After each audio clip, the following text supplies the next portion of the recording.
குறித்து அதிக நேரம் பேசுவேன். அந்த மேலான செய்தி கீழடி அகழாய்வை குறித்ததாக இருக்கும் என்று நான் சொன்னேன்.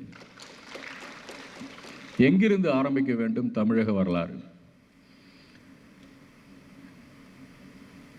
நான் ஒவ்வொரு நிமிடமும் பல பள்ளிக்கல்வித்துறையில் சேர்ந்த பிறகு நான் யோசித்து கொண்டிருப்பது, புதுமையாக என்ன செய்ய வேண்டும் நம்முடைய வகுப்பறையில், எப்படி மாணவர்களை கவர்வது?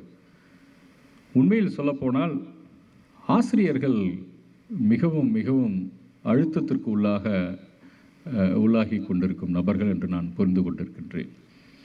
காரணம் என்னவென்றால், அநேகமாக இந்த தலைமுறை மாணவர்களுக்கு சொல்லிக் கொடுப்பது தான் மிகவும் சிக்கலான ஒரு அம்சம். அலைபேசி உலகத்தில் வாழ்ந்து கொண்டிருக்கும் மாணவர்கள் அவருடைய கவனத்தை சிதறடிப்பதற்காகவே உருவாக்கப்பட்ட சின்னத்திரை, வெள்ளித்திரை, இதற்கு நடுவே பழமையான போர்வாளை பயன்படுத்தி நீங்கள் வெற்றி பெற வேண்டும் என்று அலுவலர்களும் மற்றவர்களும் எதிர்பார்ப்பது. ஆகவே ஆசிரியர்களுடைய நிலை சற்றே ஒரு சிக்கலுக்குள்ளான நிலை. அதை மாற்றுவதற்கு என்ன செய்ய வேண்டும்? எப்படி மாணவர்களை கவருவது? இதுதான் நம் முன்னால் இருக்கின்ற ஒரு மிக முக்கியமான அதுதான் நம் முன்னால் இருக்கக்கூடிய சவால். அதற்காகத்தான் இது போன்ற பயிற்சி, அதற்காகத்தான் புதிய பாடத்திட்டம், அதற்காகத்தான் தொழில்நுட்பத்துடன் கூடிய துணை கருவிகள். இவற்றையெல்லாம் பயன்படுத்தி அந்த போரில் வெற்றி கொள்வோமா? இரத்தம் சிந்தாமல் மனங்களை வெற்றி கொள்ளக்கூடிய அந்த போர், மாணவர்களுடைய மனங்களை வெற்றி கொள்ளக்கூடிய அந்த போர், அதில் வெற்றி பெறுவது எப்படி? இது குறித்து தான் நாம் சிந்தித்து கொண்டிருக்கின்றோம். என்னை பொறுத்தவரையில் நம்முடைய தமிழாசிரியர்கள் கவனம் செலுத்த வேண்டியது, தமிழருடைய பழமை தொன்மை குறித்தான பெருமித உணர்வை மாணவர்கள் மத்தியில் விதைப்பது தான் மிக முக்கியமான கடமை. அரசாணை 99 பார்த்தீர்கள் என்றால் அதில் மிக அழகாக செதுக்கி அந்த வார்த்தைகள் இடம்பெற்றிருக்கும். அரசாணையில் இடம்பெறும் ஒவ்வொரு சொல்லும் பார்த்து பார்த்து செதுக்கியது. தமிழர்தம் தொன்மை, வரலாறு, பண்பாடு குறித்தான பெருமித உணர்வுகளை தமிழக மாணவர்கள் பெறச் செய்தல் என்பது மிக முக்கியமான ஒரு அம்சம். அது தமிழாசிரியர்களுடைய மிக முக்கியமான கடமை என்று நான் கருதுகின்றேன். நல்ல தமிழ் புத்தகங்களை அறிமுகப்படுத்துவதும் நூல்களை அறிமுகப்படுத்துவதும் அவர்களுடைய கடமை. அதைவிட மிக முக்கியமானது தமிழ் இலக்கணத்தை எளிமையாக சொல்லித் தருவது. தமிழ் இலக்கணம் என்றாலே மிக கடுமையான ஒரு வகைப்பிரிவை சார்ந்தது என்று ஒரு பயம் அனைவருடைய மனதிலும் இருக்கின்றது. அது மிக முக்கியமான அம்சம். அதற்காகவே எளிமையாக தமிழ் சொல்லிக் கொடுக்கும் ஆசிரியர்களையும், ஆசிரியர் பயிற்றுனர்களையும், ஆர்வலர்களையும் நாங்கள் தேடிக்கொண்டிருக்கின்றோம். உங்களில் பல பேர் இருந்தால் நிச்சயம் நீங்கள் அதிக அளவில் பயன்படுத்தி கொள்ளப்படுவீர்கள். மயங்கொலிகள் எப்படி உச்சரிப்பது என்பது குறித்தே பல சிக்கல்கள். நான் ஒவ்வொரு மேடை ஏறும்போதும் தமிழாசிரியர்கள் இருக்கும் அரங்கம் என்றால் சற்று யோசித்து பேசுவது வழக்கம். ஏனெனில் தவறுகள் கண்டுபிடித்து பழக்கப்பட்ட தமிழாசிரியர்கள் நிச்சயம் அந்த தவறை சுட்டி காட்டக்கூடும் என்பதாலேயே என்னுடைய பேச்சின் வேகம் ஆங்காங்கே தடைபடும். மயங்கொலிகளை என்னுடைய தமிழாசிரியர் மிக அழகாக கற்றுக் கொடுத்தார் என்றால் அநேகமாக உங்கள் முன்னால் நான் தயங்கி இருக்க மாட்டேன். ஆகவே அதுவும் மிக முக்கியமாக நாம் பார்க்க வேண்டிய அம்சம். தமிழாசிரியரிடமிருந்து நான் அதிகம் எதிர்பார்க்கிறேன் என்பதை மட்டும் நான் இந்த அரங்கில் நான் பதிவு செய்ய விரும்புகின்றேன். ஆங்கில ஆசிரியர்கள் வந்திருப்பீர்கள்.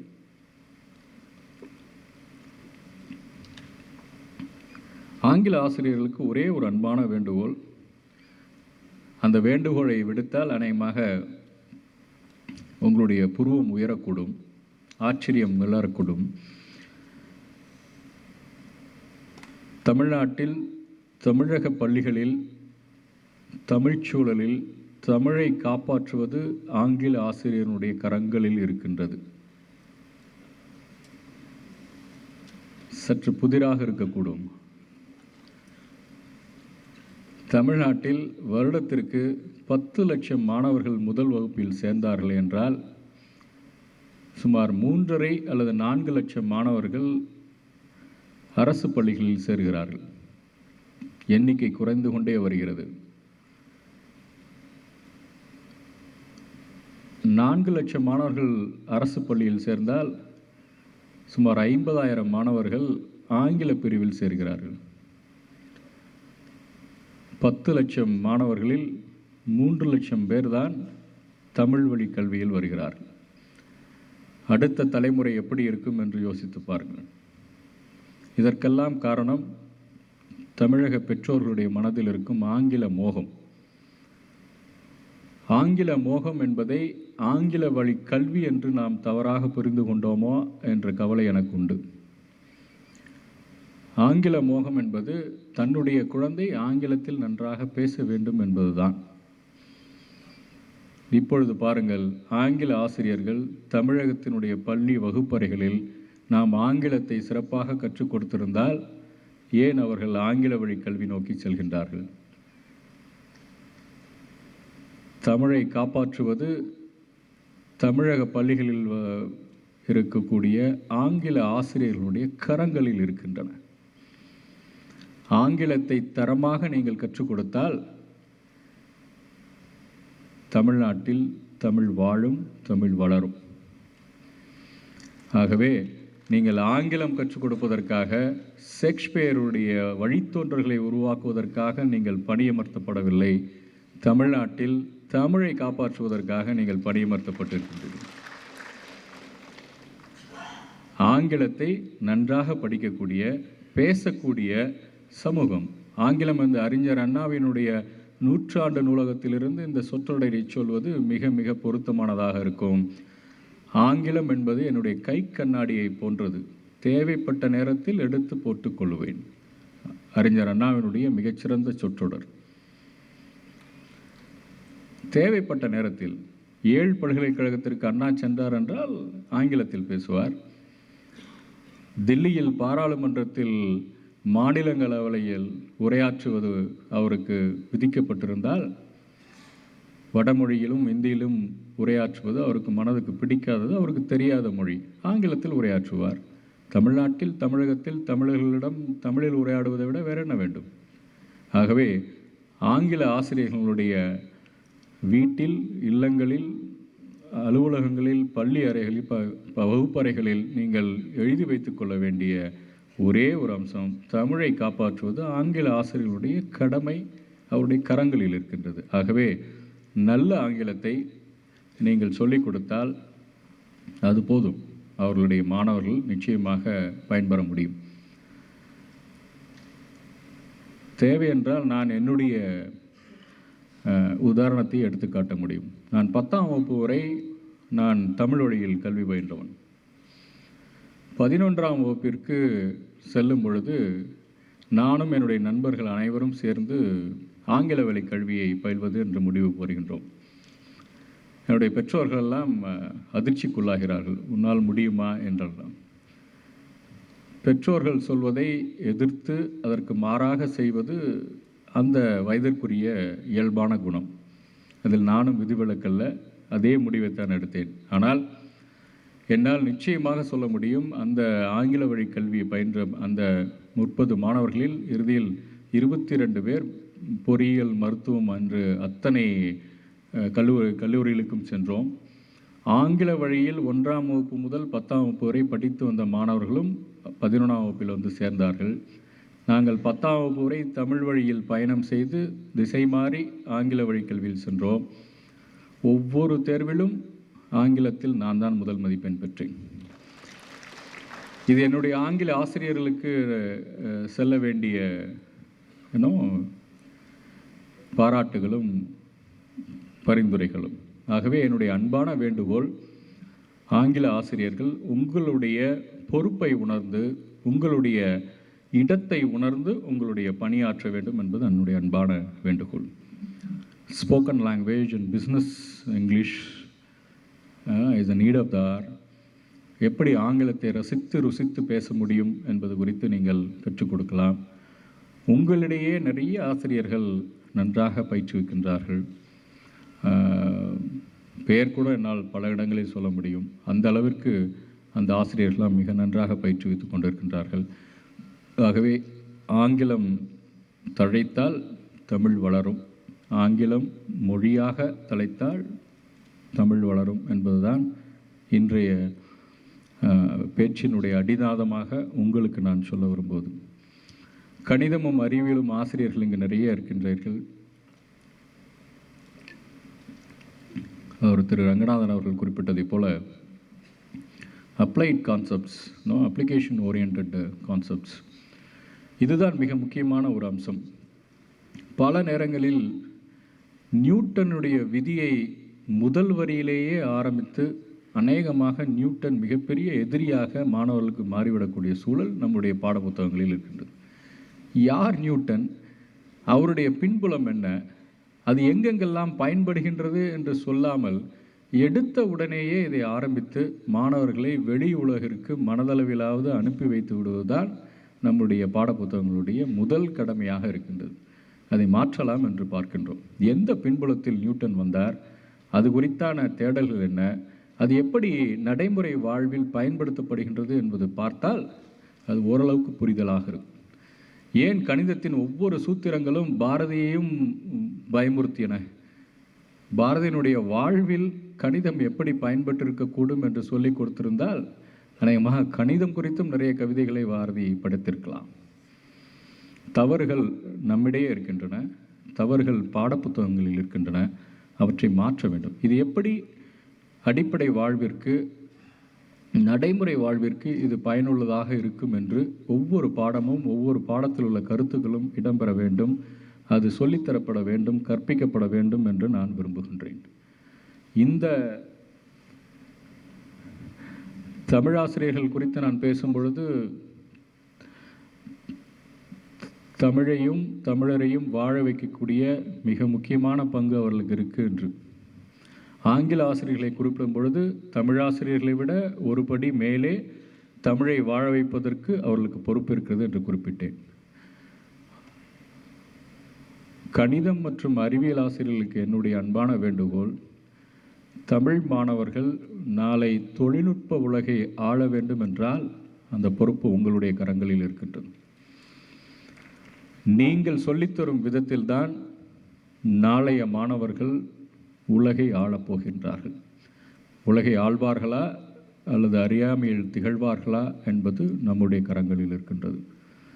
எந்த விதத்தில் நாம் சொல்லிக் கொடுக்கின்றோம், எப்படி சொல்லிக் கொடுக்கின்றோம், இது இதற்கும் தொடர்பு இருக்கின்றது, ஏன் இதை புரிந்து கொள்ள வேண்டும், இதை எப்படி பயன்படுத்த வேண்டும் என்று அந்த இலக்கு நோக்கிய பயணம் இருந்தால்தான் அந்த மாணவர்கள் நாளை போட்டித் தேர்வில் அவர்கள் பயன்பெறுவார்கள். நீங்கள் ஒரு ஒரு ஒரு பயிற்சியை கொடுத்து கொண்டிருக்கும் பொழுதே அந்த பயிற்சி 3 நாட்கள் பயிற்சி முடிந்ததென்றால் அந்த 3 நாள் பயிற்சியில் பங்கு பெற்ற ஆசிரியர்கள் யார் யார் மிகச்சிறந்த ஆசிரியர்கள் நாளை திறனறி தேர்வுக்கு பயிற்சி கொடுப்பதற்கு அவர்கள் பயன்படுவார்களா? இந்த பட்டியல் எனக்கு தேவை. என்னுடைய நண்பர்கள் அத்தனை பேர்த்துக்கும், அலுவலர்கள் அத்தனை பேர்த்துக்கும் சொல்வது, பயிற்சி என்பது எப்படி நடந்து கொண்டிருக்க வேண்டும், எப்படி நடந்து கொண்டிருக்கின்றது என்பதை நான் சென்னையின் சென்ட் ஜார்ஜ் கோட்டையிலிருந்து உடனுக்குடன் அறிய விரும்புகிறேன். என்னுடைய உள்ளங்கையில் அந்த பயிற்சியினுடைய ஊடாடல்கள் எனக்கு தெரிய வேண்டும். பயிற்சிகளெல்லாம் முடிந்த பின்னால் அது நன்றாக இருக்கின்றது அல்லது சுமாராக இருக்கின்றது, அங்கு துணிமணி வணிகம் குறித்து அதிக பேசப்படவில்லை, இதெல்லாம் எனக்கு தேவையில்லை. I don't want any postmortem, I need the health checkup. ஆகவே தான் ஒவ்வொரு பயிற்சியிலும் ஒவ்வொரு பாட வேளையிலும் என்ன சொல்லித்தரப்பட வேண்டும், அந்த ஒரு நாள் நிகழ்வின் இறுதியில் அந்த ஒரு நாள் நிகழ்வு குறித்தான பின்னூட்டம், அசஸ்மெண்ட் என்று எதெல்லாம் வாங்க முடியும், அது ஆன்லைன்லேயே வாங்கலாமான்லாம் யோசிச்சுட்ருக்கோம். எனக்கு உடனுக்குடன் எனக்கு தெரிய வேண்டும் ஒரு பயிற்சி எப்படி நடந்து கொண்டு இருக்கின்றது என்று. தமிழ்நாட்டில் உள்ள 3 லட்சம் ஆசிரியர்களுக்கும் நான் அன்பான சொல்லிக்கொள்வதெல்லாம், நீங்கள் என்ன செய்து கொண்டிருக்கின்றீர்கள் என்பதை சென்ட் ஜார்ஜ் கோட்டையிலிருந்து 2 கண்கள் கவனித்து கொண்டிருக்கின்றன என்பதுதான். நீங்கள் என்ன செய்து கொண்டிருக்கின்றீர்கள், எப்படி பணியாற்றி கொண்டிருக்கின்றீர்கள் என்று. நீங்கள் மிகச்சிறப்பாக பணியாற்றினால் உங்களுக்கு எந்த தடை வந்தாலும் அந்த தடையை நீக்கி கொடுக்க வேண்டிய பொறுப்பு பள்ளிக்கல்வித்துறை செயலருக்கான. பள்ளிக்கல்வித்துறையில் மிகச்சிறப்பாக செயல்படும் ஆசிரியர்களுக்கான முதல் எதிரி அநேகமாக அந்த பள்ளியிலேயே வரலாம் என்பதும் பள்ளிக்கல்வித்துறைக்கு செயலருக்கு தெரியும். அந்த தடைகள் எந்த உருவில் இருந்தாலும், எந்த ரூபத்தில் இருந்தாலும், நீங்கள் உச்சரிக்க வேண்டிய மந்திரம் பள்ளிக்கல்வித்துறை செயலருடைய பெயர். தடைகள் விளக்கப்படும், தகர்த்தெறியப்படும். நல்ல ஆசிரியர்கள், கனவு ஆசிரியர்கள் இந்த பள்ளிக்கல்வித்துறையில் போற்றப்படுவார்கள். அவர்களுடைய இடம் மற்ற துறையில் பணிபுரியும் அத்தனை அலுவலர்களும் பொறாமைப்படக்கூடிய அளவிற்கு உயர்ந்த பீடத்தில் அவர்கள் அமர்த்தப்படுவார்கள். எங்களுக்கு தேவை அர்ப்பணிப்பு கொண்ட ஆசிரியர்கள், தமிழ் சமூகம் மேல் கவலை கொண்ட ஆசிரியர்கள், மாணவர்கள் மேல் அளவில்லாத அன்பு கொண்ட ஆசிரியர்கள். இவைகள் தான் எங்களுக்கு தேவை. இவைகள் அனைத்தும் இருந்த ஆசிரியர்கள் அவர்களுக்கு எதையும் செய்து தர பள்ளிக்கல்வித்துறை காத்து கொண்டிருக்கின்றது. சென்ட் ஜார்ஜ் கோட்டை உங்கள் முன்னால் மண்டியிட்டு காத்து கொண்டிருக்கின்றது. சமூக அறிவியல் குறித்து ஆசிரியர்கள் வந்திருக்கின்றார்கள். மிகவும் சமூக அறிவியல் என்று சொன்ன உடனேயே நோட்டு புத்தகங்களை எடுத்து குறித்துக் கொள்வதை பார்க்கும்பொழுது மகிழ்ச்சியாக இருக்கின்றது. சமூக அறிவியல் என்று சொல்லும் பொழுதே என்னுடைய ஆசிரியர் ஒருவரை நான் அடிக்கடி குறிப்பிடுவதுண்டு. நான் நாமக்கல் மாவட்டத்தில், உங்களுக்கு ஆச்சரியமாக இருக்கக்கூடும், நான் படித்தது தமிழ் வழி கல்வி என்ற பொழுது பல பேரும் குறித்து வைத்துக் கொண்டீர்கள். இன்னொரு குறிப்பெடுக்க வேண்டிய ஒரு அம்சம், நான் படித்தது நகராட்சி பள்ளியில். ஆனால் இன்னும் ஒரு குறிப்பு, நான் படித்த பொழுது 80களில் தனியார் பள்ளிகள் எல்லாம் மிக அதிகம் வரவில்லை. நான் படித்த ஊரில், அநேகமாக நான் பிறந்த ஊரில் ஒரே ஒரு தனியார் பள்ளி இருந்ததாக எனக்கு நினைவு. என்னுடைய காலகட்டத்தில் அந்த நகராட்சி பள்ளியில் இடம் கிடைக்க தேர்ந்தெடுக்கப்பட்ட மக்கள் பிரதிநிதியிலிருந்து பல பேரும் அலைந்து திரிவார்கள். இடம் கிடைக்காது. ஒவ்வொரு முறையும் மாநில அளவில் நாங்கள் தான் வெற்றி பெறுவோம், அதிக மதிப்பெண்கள் நாங்கள் தான் பெறுவோம். என்னுடைய 9ஆம் வகுப்பு எடுத்த வரலாறு புவியியல் என்ற அந்த காலத்தில் பேர் எடுத்த ஆசிரியர் குமாரசுவாமி என்று. அவர் ஒருபோதும் ஒரு வருடத்தில் அவருடைய பாடங்களை எல்லாம் முடித்ததாக சரித்திரமே கிடையாது. வரலாறு ஆசிரியர் முடித்ததாக சரித்திரமே கிடையாது. என்ன காரணம் என்றால், குப்தர்கள் காலம் என்று, குப்தர்களுடைய ஆட்சி என்று அன்று எடுக்க வேண்டிய பாடம் என்றால், அவர் குப்தர்கள் காலத்தில் நுழைவதற்குள் 10-15 நிமிடம் ஆகிவிடும். அவர் வந்து கேட்கும் முதல் கேள்வியே, கியூபாவின் அதிபர் யார்? இதுதான் முதல் கேள்வி. ஃபிடல் காஸ்ட்ரோவுக்கும் குப்தருக்கும் என்ன சம்பந்தம் என்று அநேகமாக வெளியில் இருக்கவர்கள் பார்க்கக்கூடும். ஒவ்வொரு நாளும் செய்தித்தாளை ஊன்றி படித்து வருவதற்கான விதை என்னுடைய சமூக அறிவியல் ஆசிரியர் போட்டது. தமிழக மாணவர்களை பொறுப்புள்ள குடிமகன்களாக மாற்ற முடியும் என்று சொன்னால் அது சமூக அறிவியல் ஆசிரியர்களுடைய கரங்களில் இருக்கின்றது. அரசியல் அறிவோடு, பண்பாட்டு தளம் குறித்த புரிதலோடு ஒரு மாணவன் வெளியே வருகின்றான் என்றால் அது சமூக அறிவியல் ஆசிரியரிடம் இருக்கின்றது. சமூக அறிவியல் ஆசிரியர் என்பது பழங்கால வரலாறையும், கிடைக்காத தண்ணீர் கிடைக்காத ஆறுகளை பற்றி பேசிக்கொண்டிருக்கும் ஆசிரியர் அல்ல. அவர்